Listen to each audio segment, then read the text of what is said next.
artificial intelligence.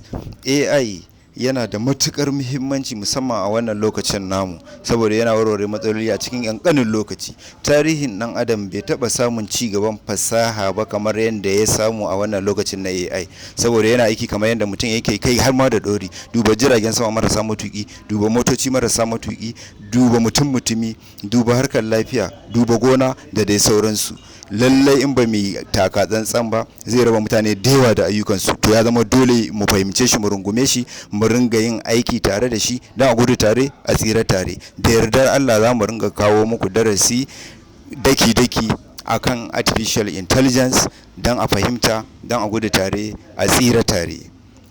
Artificial intelligence yana da matuƙar amfani a wannan lokacin namu. Lallai mu tsaya mu fahimce shi daki-daki don mu amfana.